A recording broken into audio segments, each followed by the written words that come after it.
Yo quiero hablar esta mañana del poder que nos ha sido encomendado para bendecir. Y quiero que usted vea sus manos y diga: hay poder de Dios para traer bendición. Hay poder de Dios para bendecir, para sanar, para restaurar, para transformar. Amén. Es un don que se nos ha sido dado. Y Mateo capítulo 10, versículo 40. Quiero que abran sus Biblias en Mateo 10, 40. Y dice así: el que a vosotros recibe, dice Jesús, a mí también me recibe. Y el que me recibe a mí, también recibe al que me envió. El que recibe a un profeta, por cuanto es profeta, recompensa de profeta recibirá. Y el que recibe a un justo, por cuanto es justo, recompensa de justo recibirá. Y cualquiera que dé a uno de estos pequeños un vaso de agua fría solamente, por cuanto es discípulo, de cierto os digo que no perderá su recompensa. El que recibe a mí, el que lo recibe a ustedes, también está recibiendo a mí. En la mitología griega hay una historia de un rey llamado Midas. Dice que todo lo que tocaba se hacía oro. Él dice, pidió tal vez de su corazón lleno de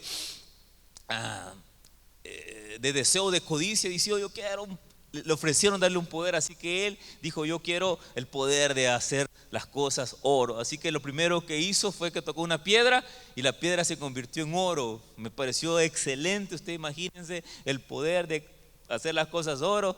Y sacamos al país de cualquier problema económico, ¿verdad? No hay qué cosa, ¿verdad? Que hasta se le imagina uno, ¿verdad? Que es Alibaba y los 40 ladrones y que anda guardando los tesoros en cuevas y qué imaginación.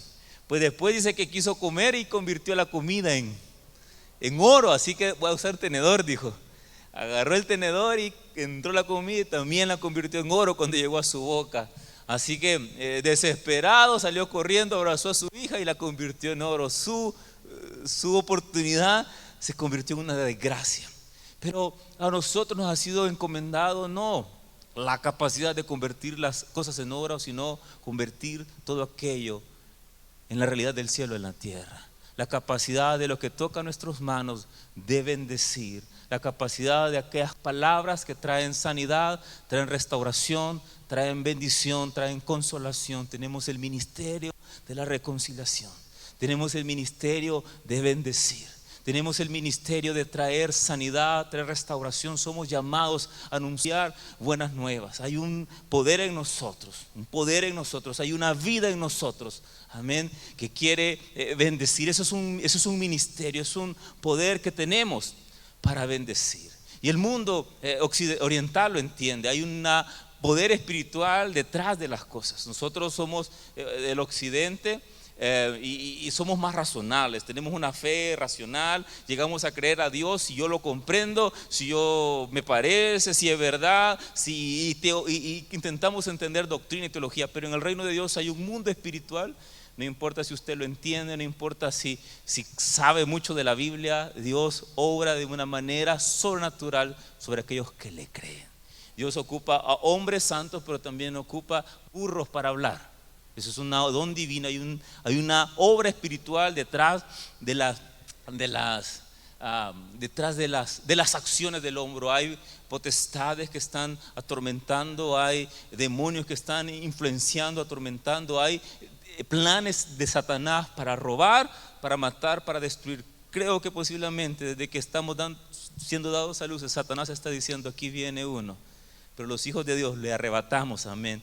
Porque no damos a luz hijos para el diablo, sino para el Señor. Lo sacamos de la luz a las tinieblas. Un destino de muerte que quiere Satanás a un destino de vida, a través de la palabra, de pastorear el corazón de los hijos.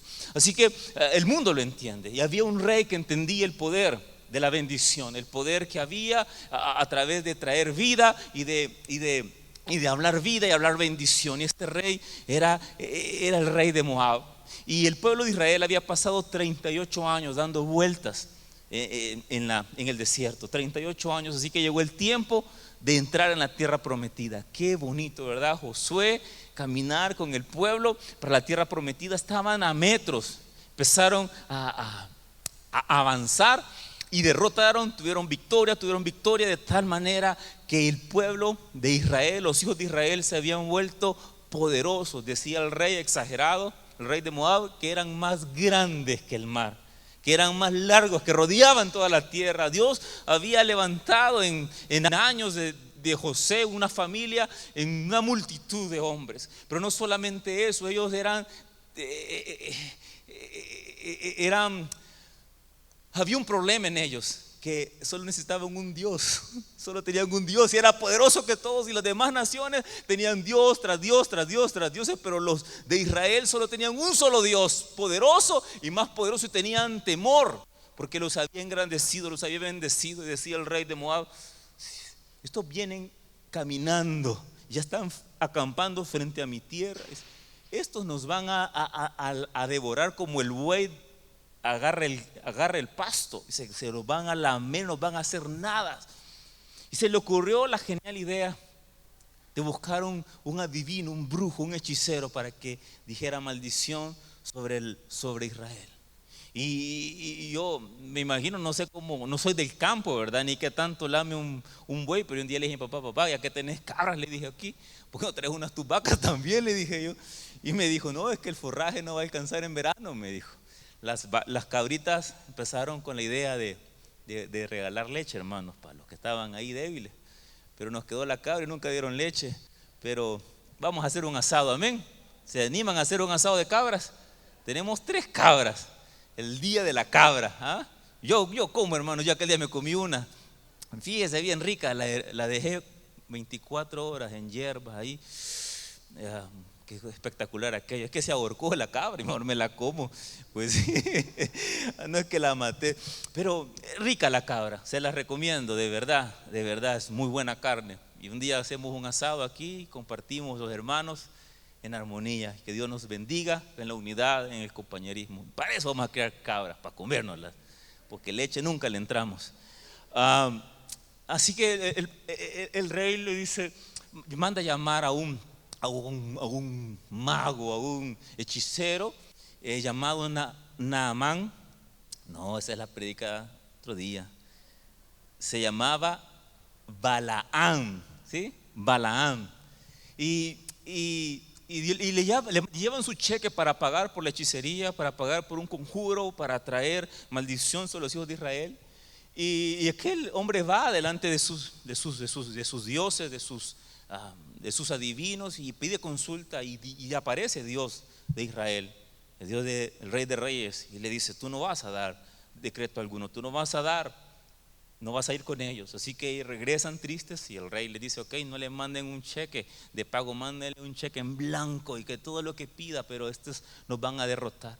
Y con el cheque en blanco, entonces aquel entró la codicia y va otra vez y consulta, y Dios le dice: Dios, tú no vas a ir.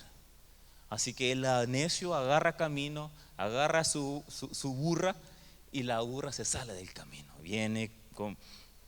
La mete otra vez de regreso, y la burra viene y lo agarra contra un paredón y le molesta la pierna. Así que empezó a irarse aquel hombre, y la burra al final, como toda burra, se echa y dice: aquí no voy ya más. Así que viene aquel y dice: te voy a pegar. Se empieza a pegarle, y la mula habla. Dice que Dios abre la boca y le dice: bien te he servido y mal me tratas, nunca te he hecho eso. Y dice que en eso le dijo, en eso dice, los ojos de Balaam son abiertos, y ve el ángel del Señor, y se echa al suelo y adora y reconoce al Señor. Así que él, para no perder su dinerito, un hombre rebelde, dice: yo voy a ir, pero voy a decir lo que Dios diga. Yo voy a hacer, porque yo necesito ganarme ese dinero, porque él era un comerciante, él era un vendedor de adivinación. Simplemente Dios estaba interviniendo en este momento. Dice que él se para dar palabra, y dice lo que de Dios va a decir. Él le dice: yo voy a decir lo que me digan. Y lo que dice este hombre parado, dice que levantaron un altar, 7 altares, sacrificaron animales, y dice que aquel hombre se levanta y dice: Dios no es hombre para que mienta, ni hijo de hombre para que se arrepienta. Lo que él ha dicho, lo hará, y lo que ha hablado, lo cumplirá. Mira pues, he recibido orden de bendecir, y él ha bendecido, yo no puedo hacer nada más. Dice que se enojó el rey y dice, vamos a otro altar, y cada vez que hablaba, daba palabras de bendición, porque hay un entendimiento de bendecir. Y si Dios ha pensado bendecirnos, y si el deseo de Dios es bendecirnos, Él lo va a hacer. Amén. Y es tanto el compromiso del Señor que dice la Biblia que envió a su Hijo para que tengamos la vida y para que seamos benditos, para que seamos aceptos. Dice que nos predestinó desde antes de la fundación del mundo para que seamos benditos. En Él nos bendijo con toda bendición espiritual y nos predestinó para buenas obras. Hay un plan eterno del Señor, hay un deseo de que seamos de bendición, hay un deseo de bendecirnos. Y Jesús, entrando en la sinagoga, se levanta y abre la Biblia en Isaías y dice, este es mi plan y para esto he venido. El Espíritu del Señor está sobre mí, por cuanto me ha ungido, me ha llenado para dar buenas nuevas a los pobres, me ha enviado a sanar a los quebrantados de corazón, me ha enviado a pregonar libertad a los que están cautivos, a dar vista a los ciegos, a poner libertad a aquel que está oprimido, este esclavo del pecado, del vicio, de la amargura, del dolor, del engaño, a compartir desde el tiempo de restauración, del tiempo agradable del Señor. Jesús se levanta como una voz profética y comienza, estos son los tiempos, dice. El tiempo, dice Pedro en Hechos 2 o 3, el tiempo de la restauración, el tiempo de la sanación, el tiempo de hacer que lo eterno sea presente, el tiempo de ver cielos abiertos. Y comienza un ministerio de la explosión de la palabra de Dios, de la restauración de propósitos, de la restauración de vida, de la libertad de personas, de familias, de naciones, para la gloria del Señor. Hoy lo que hace Satanás es que quiere destruir nuestra identidad. Y aunque tenemos la vida de Cristo, no vivimos muy lejos del pensamiento del Señor. Y es nuestra tarea como iglesia tomar el lugar que nos corresponde, la identidad, entender el poder que hay en nosotros para ir y ser ministros de bendición. El mundo lo entiende y ellos dicen, sacrifican muerte. Hace poco encontraron un hombre de las maras, dice que había hecho un altar a la muerte. Usted entiende, es poder. El poder, por eso matan, porque hay poder en la muerte. Y por eso es tan importante que la muerte de uno es más poderoso que todos, porque Él murió, la sangre de Cristo tiene poder. Amén. Y no hay obra del enemigo que pueda hacernos frente, porque Él ha decidido bendecirnos. Amén. Y que seamos de bendición. ¿Puede darle un aplauso al Señor? Amén. Así que el plan del enemigo es llenarnos de zozobra y de temor, de malas noticias. Yo le aseguro que si usted almuerza viendo 4Visión, ya tiene usted los triglicéridos altos y el azúcar y el colesterol. No puede vivir uno, hermano. Yo de verdad, yo no tengo ni el 2, ni el 4, ni el 6, ni el 12, ni el cable, no tengo nada. Porque si veo eso, hermano, no, me lleno de espanto. Si solo con ver el Facebook ya le da uno, ¿verdad?, la noticia que se dieron duro. Y está Satanás bombardeándonos acerca de malas noticias. Hace 10 años hubo un terremoto y cada 10 años hay uno. Prepárense, viene el terremoto. Y uno se llena de temor. Y ahí me van a llevar, hermanos. Vieron que se llevaron a unos niños, vieron que se llevaron, y uno se llena de temor y de angustia, siendo nosotros portadores de noticias de bendición. Le creemos más a Satanás y hablamos y predicamos más del temor que de la bondad y la misericordia del Señor. No, hermanos, yo me regresé un día a mi casa porque andaba sin DUI. Ay, Dios, digo, si me paran, me llevan, dije yo. Y eso es el hombre sabio, prudente, ¿eh? Si usted anda sin DUI, yo no lo voy a ver a la cárcel, hermano. Ahí ni se puede ver. Ande su DUI porque lo van a llevar, sea quien sea. Estamos en un estado diferente en este momento, ¿verdad? Así que ahí hay que andar sabio, ¿verdad? El avisado del mal y se aparta, pero estamos confiados en el Señor, amén. Como el león, dice que el león está ahí tranquilo, porque el justo es como el león, solo ruge y está tranquilo. Pero confiamos en el Señor. Pero Satanás nos mete como en una licuadora de zozobra, de malas noticias, de pandemias, de terremotos, que viene el Omicron, el Daddy Yankee, no hay quien más viene, pero viene un montón de problemas al país, ¿verdad? Y qué cosa, qué zozobra, qué maldición, ¿verdad? El miedo nos embarga para no salir. La pandemia nos hizo comportarnos de una manera errada. Sí, es totalmente errado. No hay una justificación para el comportamiento que tuvimos. Creo que era una idea del enemigo para destruirnos, pero ni las puertas del infierno van a detener a la iglesia de Cristo y el plan de Cristo para nosotros. Otros estamos llenos de tristeza, de temores, de miedo, de afán, de deseos de rendirnos, de fracaso, de amargura, de celos, de envidia, llenos de sentimientos de que nos desecharon, que no tenemos respuestas. Algunos quisieran tirarse de un puente y ya no salir nunca más del fondo del río. Pablo decía un momento: siento que perdí el tiempo en esta iglesia, siento que la obra no fue completa, pero Dios tenía un plan. Dios tiene un plan detrás de todo, y tenemos que entender eso, que no somos llamados a predicar malas noticias, sino somos hijos para predicar y anunciar las buenas nuevas de aquel que nos llamó de las tinieblas a la luz. El evangelio son buenas nuevas de salvación. Cristo en nosotros es la esperanza. Cristo en nosotros restaura. Cristo en nosotros salva. Cristo en nosotros perdona. Cristo aquí en medio de nosotros haciendo una obra de libertad, de sanidad, de amor, de restauración. Corazones que estaban rotos son restaurados. Propósitos que estaban destruidos son levantados. Es la tarea de hombres que dice: así como yo les envío, yo os envío. El que me recibe a ustedes me recibe a mí. Yo soy un enviado del Señor. Yo he sido comisionado para ir y anunciar, para ir y predicar, para ir y sanar. Así como Cristo se levantó y dijo: el Espíritu de Dios está sobre mí, dijo también Jesús: es necesario que yo me vaya para que venga el Espíritu de Consolador. Y ahora puedo decir: Cristo en mí es esperanza. El Espíritu del Señor también está sobre mí y me unge para dar buenas nuevas, para sanar, para levantar, para edificar, para construir. Soy un mensajero de lo eterno, soy una voz profética. Este rey lo entendía y quería poner un hombre para destruir, pero Dios nos ha puesto para traer vida y traer vida en abundancia. Somos quienes conectamos al mundo con Cristo, y Cristo los une al corazón del Padre, restaura vida, restaura familias, restaura su plan para la tierra. Y esa es nuestra tarea.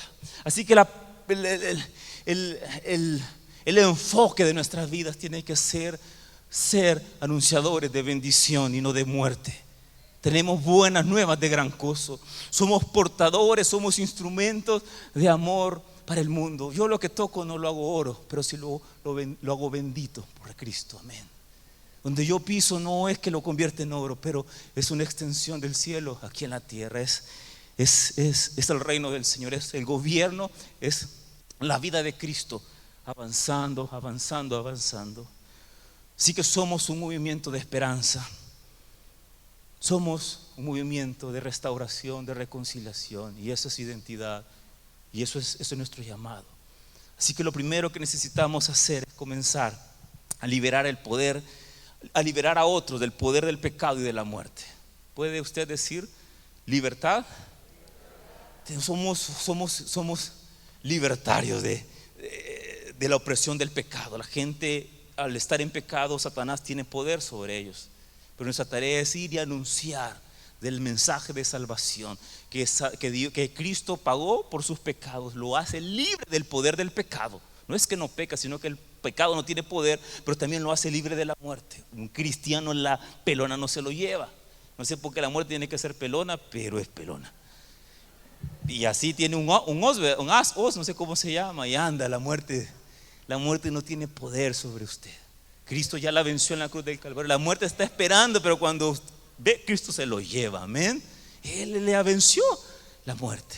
Yo cuando más o menos voy a una vela, a un entierro, que no es testimonio, pues como que hoy se muere más la gente, ¿verdad? Estos años se han muerto más las personas, no de la iglesia, pero sí cercanas. Comento una historia de un hombre que tiene una hija con un problema de alergia muy terrible, muy terrible.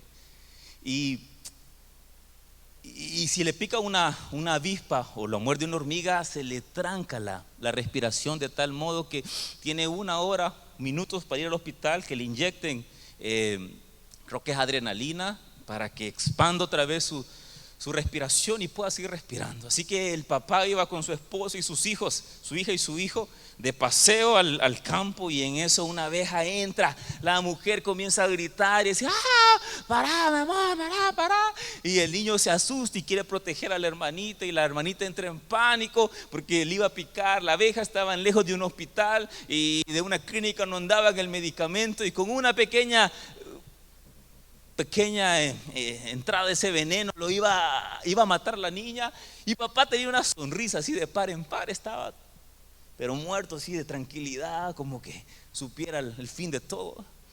Y entonces ya la esposa se llena de ira y le dice: no te importa la hija, ¿por qué no haces algo? ¿Por qué no paras? Y dice papá, solo saca la mano y le dice: porque la abeja ya me picó a mí.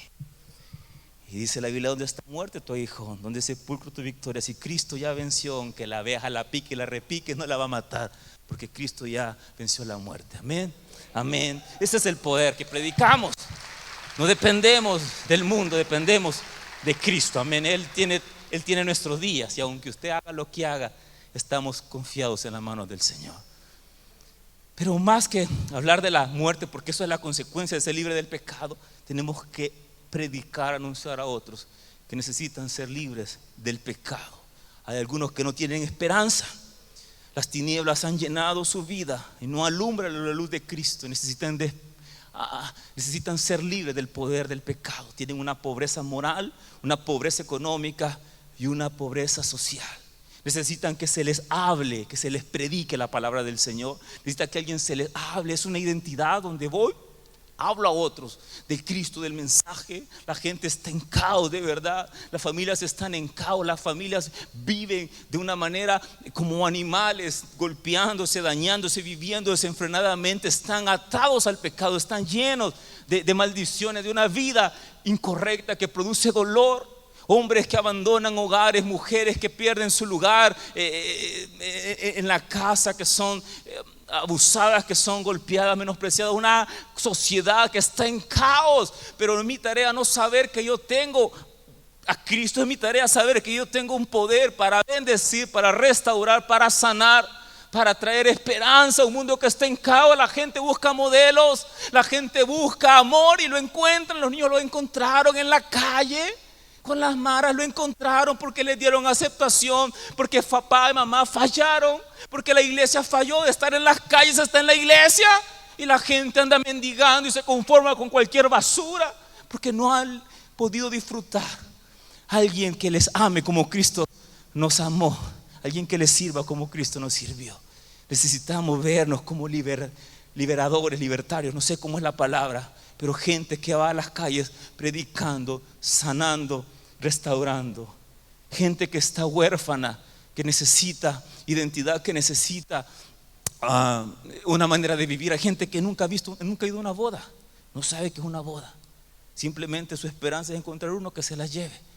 Y si a los 14 se la lleva, pues feliz, me fui de casa, porque no tienen otra idea, otra. Algunos tal vez su destino es: me voy a hacer ladrón o me voy a meter en algo, pero no tienen un plan, no tienen otra idea, no saben el plan de Dios para sus vidas. Así que ¿cómo la gente va a ir a Dios si no creen? ¿Y cómo van a creer si no hay quien les predique y si no hay quien testifique de ese poder? La gente necesita esperanza, necesita modelo, necesita volver a creer. Usted va al mar y está más llena de gente inmoral que de hombres de familia, que familias correctas, honorables. Ve adolescentes, ve niñas, ve cosas incorrectas, pero no ve familias que honren y testifiquen del amor del Señor. Necesitan modelos, necesitan ejemplos. Necesitamos nosotros ir y sanar corazones que son quebrados por la palabra. Necesitamos hablar palabra y estar en la Biblia, en nuestras conversaciones, hablando a otros de la palabra de Dios. Miren, la palabra de Dios no es hombre para que mienta, y Él va a cumplir. Y cuando yo hablo la palabra, Dios tiene un poder más allá de lo que entendemos. Es algo espiritual. Usted dele consejo, dígale que no sé qué, que se bañe en ruda, que duerma boca abajo, dele lo que sea, dele el té que quiera, la hierba que quiera, dele todo el consejo. Pero hable palabra del Señor, clara, así literal. Y usted va a ver cómo son transformados corazones, son renovadas vidas. Amén. Palabra del Señor, palabra del Señor. Y eso es. La palabra dice: limpia. La palabra limpia el camino. Limpia, palabra del Señor, palabra de Dios. Necesitamos trabajar corazones que están quebrados por el abandono de un esposo, por el abandono de una esposa, por el menosprecio de los hijos, que a veces se van de casa, a veces no honran a sus padres, por la pérdida de un trabajo. Muchas veces somos fieles a un trabajo y los terminan despidiendo. No reconocen el esfuerzo, y a veces uno entra en aquella desesperación por el abuso, por el menosprecio de otros. A veces estamos llenos de enfermedad, de la muerte de un ser querido. Necesitamos nosotros ir y traer libertad. Gente que está llena de maldiciones, de herencia y de muerte. Hay un mundo espiritual, hay una guerra de reinos. Y nosotros somos ejecutores de la bendición, de la restauración. Hay personas que están llenas de vicios, de rencores, de adulterio, de pornografía, esclavos de la deuda, esclavos del enojo, del alcohol, del cigarro. Necesitan ser liberados. Satanás tiene poder sobre ellos. Tenemos entonces que aprender a caminar echando fuera demonios, sobre familias, sobre ciudades, demonios, hermanos. La semana que papá estuvo a punto de salir del hospital por COVID, estábamos la semana del 31 de octubre del año pasado. Él me habló y me dijo: hijo, sacame de aquí. Pero me cree que me dijo así, ¿verdad? No, hermanos, yo lloraba ahí, me volvía loco. ¿Y cómo lo sacaba del hospital? Yo decía: yo no puedo sacarlo, y yo no tengo oxígeno, no tengo nada. Yo me fui a buscar oxígeno, me fui a buscar de todo lo que es necesario, porque me dice: aquí me van a matar, hijo, me dice, me van a matar. Y estábamos a 2 días de ser el 31 de octubre. Mi hermana estaba de COVID, mamá estaba ingresada en el hospital, mis hijos estaban con un cuadro también clínico, mi esposa y yo también estábamos un poco enfermos. Yo dije: esto no es natural, esto es algo espiritual. 31 de octubre, esto va a caer, dije. Esto es un poder de reinos. Y comenzamos a orar. Exactamente 1 de noviembre, hijo, venime a traer, me dijo, que mañana salgo. ¿Y a quién te ha dicho que vas a salir? Le dije yo. Amén. ¿Quién te ha dicho que vas a salir? Si te tienen que llamarle. Nunca me llamaron. Él nunca me llamaron del hospital. Él me estaba llamando. Dijo: aquí estoy. Llegué a las 10, lo sacaron a las 12, 2 horas ahí esperando. Yo estaba él desesperado por salir. Pero ¿cuál es el punto? Que es una cuestión espiritual. Nuestra lucha no es contra carne, no es contra sangre, sino contra huestes de maldad que operan de los lugares celestes. Es una obra así. Muchos queremos resolver de la razón del hombre, pero hay una guerra espiritual que se tiene que vencer a través de la oración, a través de la palabra. Si el Señor lo dijo, lo va a cumplir. Él no es hijo de hombre para que miente, y Él lo prometió. Y Él está constantemente inclinando su corazón para traer respuesta al hombre, para bendecirlos, para sanar, para restaurar. Él lo dijo: el Espíritu de Dios está sobre mí, me ha ungido, me ha llamado para liberar, para sanar, para restaurar, para bendecir. Esa es la tarea del Evangelio. Esa es la misión del reino de Dios: producir una manifestación visible del reino invisible de Dios aquí en la tierra. Amén. ¿Pueden decir gloria a Dios? Amén. Dale un aplauso al Señor.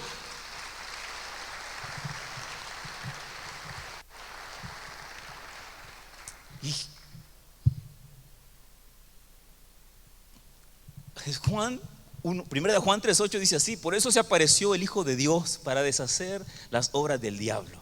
Y Jesús manda a los 70 en Marcos 16 y les dice: estas señales seguirán a los que creen en mi nombre. Echarán fuera demonios, sanarán enfermos, pondrán las manos, dice, también sobre los enfermos sanarán, y tocarán cosa mortífera y nada los hará daño. No ande usted comiendo y quiere que no le va a hacer daño. Estos hombres andaban haciendo la obra del Señor. Usted lo que anda haciendo es siendo imprudente, ¿verdad? Porque eran bien enfermos por andar comiendo de todo. Entonces se llama en la obra del Señor. Amén. Usted te anda predicando, no le da. Y me ha tocado y le he contado. Yo tendré de estar aquí años, pero en realidad desde que nací estoy en la obra del ministerio, porque estudio con mi papá en cada iglesia, en cada cantón, en cada lugar. Ahí andaba yo con él, visitando, poniendo manos a los enfermos.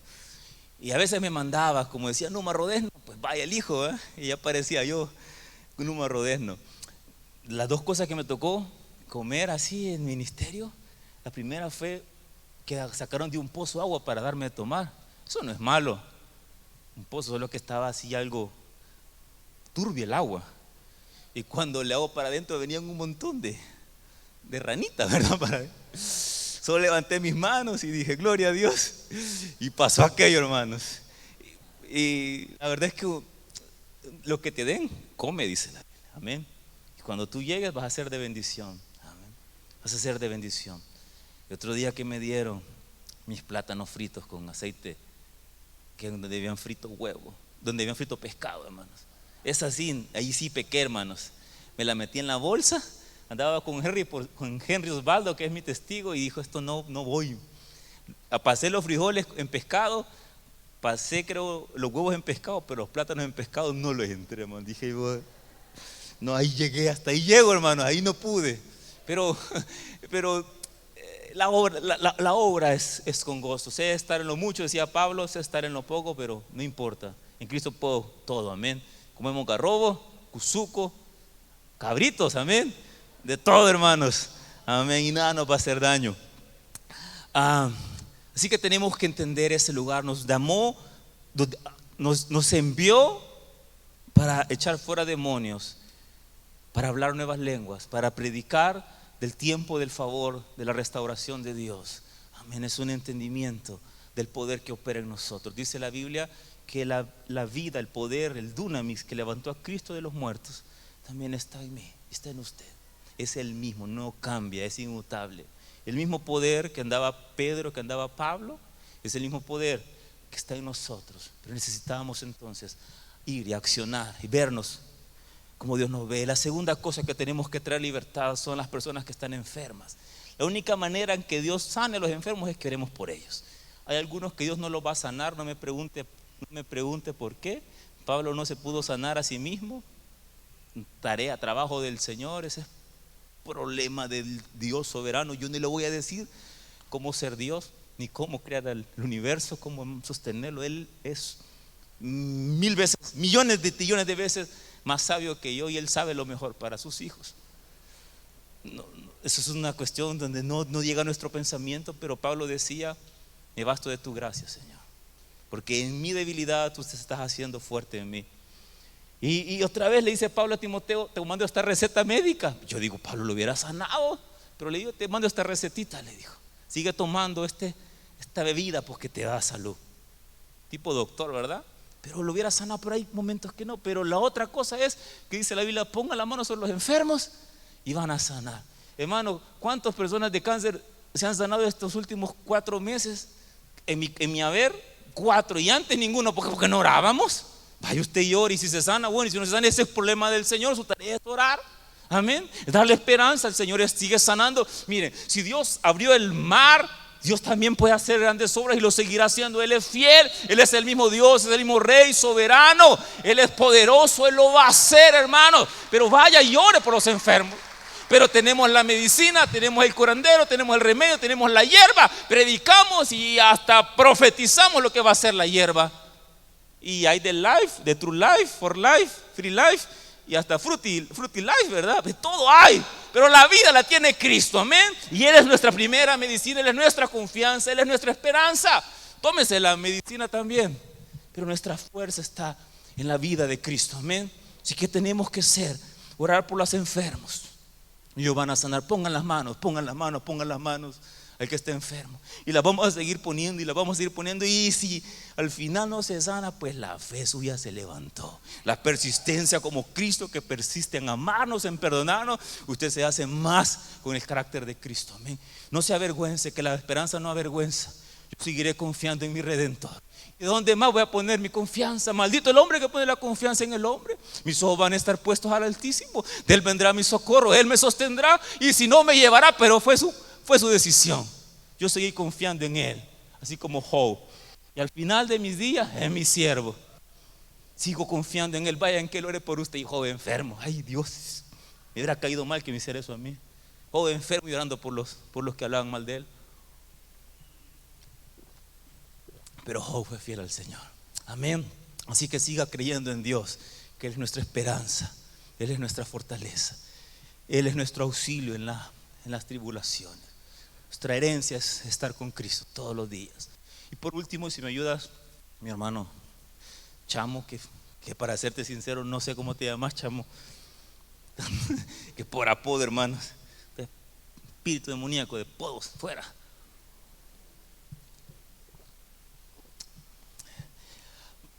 Por último, tenemos nosotros que liberar a otros de su destino profético. ¿Pueden decir ustedes destino profético? Destino profético, liberar a otros. de su destino profético. Esto es una tarea que el Señor viene a hacer, a restaurar el plan eterno del Señor, de Dios para el hombre, restaurar sus deseos. Dice la Biblia que Dios sus pensamientos son inimaginables, no los puedo entender, son mejores de los que yo soñé. Su plan para mí es hermoso, es perfecto, y Él está interesado en cumplir su voluntad en mí y en usted. Necesitamos levantarse hombres que hablen de parte del Señor, que bendigan, que digan así dice el Señor. Necesitamos restaurar propósitos en hijos, en familias, en matrimonios, propósitos, el plan divino de Dios. Pero si no hay quien hable de parte del Señor, no hay quien desate esa palabra del Señor. Cuando Dios habla, hermanos, es identidad, es propósito. ¿Usted me entiende? Si no me doy a entender, lo voy a explicar mucho más profundo. Es entender en quién hemos confiado. Es entender que Dios ya llamó y dijo: el primero sanó a tu papá, y dormir tranquilo, porque el primero estaba esa llamada. Incrédulo yo, de verdad mañana salís. Ni le creí, todavía no le sigo creyendo. Nunca me hablaron los doctores, pero Dios ya había dicho. Cuando Dios habla, cuando Dios yo dije lo hará, yo puedo estar tranquilo. Y entonces estaba Pablo y Silas en la cárcel, agarrados de manos y agarrados de pies, pero tenían, su propósito estaba, tenían identidad, tenían entendimiento de quiénes eran. Y mientras estaban en la cárcel, sus manos adoraban al Señor. Y Dios envió un terremoto, dice, y liberó, abrió las cárceles y hubo salvación. Identidad, libertad, libertad para despertar a la vida de Dios, despertar a la voluntad de Dios para mi vida. Es una posición en Cristo, es una identidad de quién soy, es disfrutar mi condición de hijo amado, que me he anclado a la cruz, y no importa cuál sea la tormenta, la cruz es mi ancla y es inconmovible. No seré avergonzado y tampoco seré destruido, porque estoy en Cristo. Es despertar a la humanidad, a otros, al plan del Señor, al deseo de Dios. Es volver el corazón del hombre para ver lo de Dios. Es ver más allá, como la burra que podía ver lo que estaba pasando. Y no estamos ciegos a lo espiritual. Vivimos cortos y no entendemos más allá. Solo pedimos para nosotros, solo vivimos de una manera egoísta. Y Dios dice: yo tengo algo que quiero hacer a través de ti. Yo quiero soñar contigo y que tú sueñes conmigo. Y dice Abraham: ¿ves las estrellas del cielo? Yo haré de ti algo grande. Y es la tarea de los hombres del Señor caminar anunciando el plan del Dios, el plan hermoso de Dios, que levanta hijos conforme a su corazón, hijos con su carácter, con su belleza, que van cumpliendo el plan del Señor. No son púlpitos ni escenarios. Jesús iba detrás de una vida a otra vida, a otra vida, a otra vida, restaurando. Y se encontraba uno con él, un ladrón, un marero, un extorsionista, un publicano llamado Zaqueo. Y su vida era transformada. Y caminaba después donde una mujer que había sido encontrada en adulterio, y también la restauraba. Y usted: no peques más, mujer. Y ese era el camino del Señor. Era donde había necesidad, había una palabra, un consuelo, había un encuentro eterno de salvación. Usted imagínese como un sicómoro, como un árbol preparado en la eternidad para que un hombre llamado Zaqueo se encontrara con el Señor. Pues yo quiero ser por lo menos ese árbol donde algunos, muchos o pocos, se encuentren con Dios. Y lo primero será mi casa, mis hijos, y yo vamos a servir al Señor. Que sea yo un puente para que el destino, el plan de Dios profético sobre ellos se cumpla. Que sean capaces de percibir y comprender lo que de Dios es manifiesto. Que en ellos hay esperanza, que en ellos hay propósito, que en ellos hay un plan. Que el Señor habla los ojos de nuestro entendimiento para poder conocer y experimentar la bondad y el plan de Dios para mi vida, para mi familia. Que sean rotos toda obra y toda influencia del enemigo sobre esta iglesia, sobre esta ciudad. Que sean avergonzados todos aquellos que se levantan contra el Señor, que huyan de su presencia. Que el Señor reine, que su voluntad sea aquí en la tierra como en el cielo, porque de Él es el reino, es el poder. Él es soberano por siempre y siempre. Amén y amén. Quiero invitarle que se ponga de pie.